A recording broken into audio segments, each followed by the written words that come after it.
પ્રભુ તમારા સૌના અંતરમાં વસો. આપણી શુક્રવારની સિરીઝમાં તમે પસંદ કરાયેલા છો એ ભાગ 2 હું રજૂ કરતાં ખૂબ આનંદની લાગણી અનુભવું છું.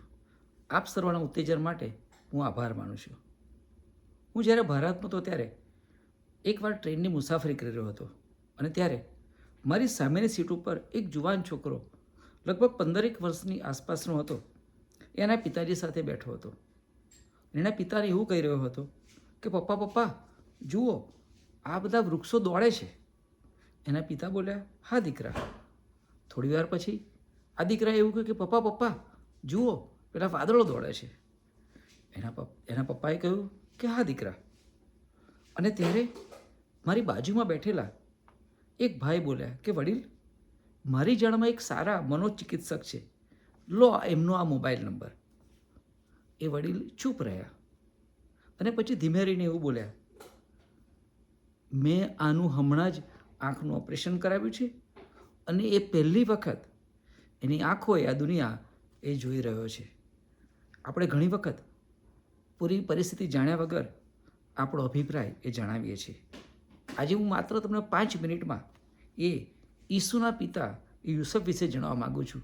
માથી 1:19 જ્યારે મરિયમ ગર્ભવતી થઈ એવું ત્યારે જેણે જાણ્યું ત્યારે તે એ નીતિમાન માણસ હતો, બહુ રાઇચિયસ પર્સન હતો, નિયમ પ્રત્યે વફાદાર પણ દયાળુ પણ. એણે એવું વિચાર્યું હશે કે જેની સાથે મારી સગાઈ થઈ છે એ આ મરિયમ, એ હજુ અમે મળ્યા નથી છતાં એ ગર્ભવતી થઈ છે. ખરેખર એ ભરોસાપાત્ર કે વફાદાર નથી, પણ એની ભલાઈ તો જુઓ. એ કુંવારી મરિયમને જાહેરમાં અપમાન કરવા માંગતો ન હતો અને એટલા માટે ખરેખર ઈશ્વરના પસંદ કરેલા પાત્રો એ જ્યારે બીજાની કોઈ ભૂલ કે કોઈ એ બાબત અયોગ્ય બાબત જાણે કે એમના બાળકોની કોઈ બાબત જાણે ત્યારે એ અન્યની સાથે જાહેરમાં એમને બદનામ કરતા કે એમના વિશે બોલતા નથી.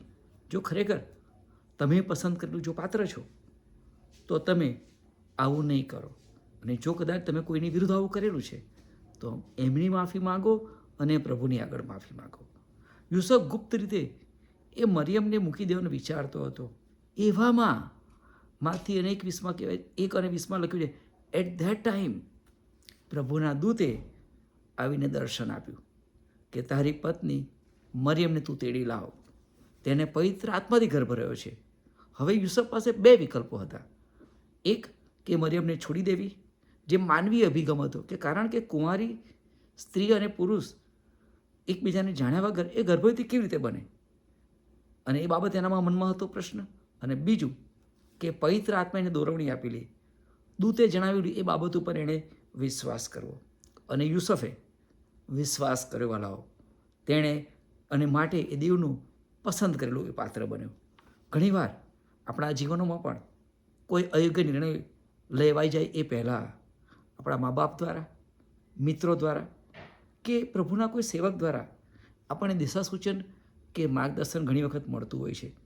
આપણે અને એ મારા જીવનમાં પણ ઘણી વખત આવું બનેલું છે અને પ્રભુએ મને નિર્ણય લેવામાં, યોગ્ય નિર્ણય લેવામાં મદદ કરી છે. ઘણી વખત એ વખતે મને એવું લાગ્યું કે આ યોગ્ય નથી, પણ સમય જતાં પ્રભુની એમાં એ વધારે યોગ્ય હતું.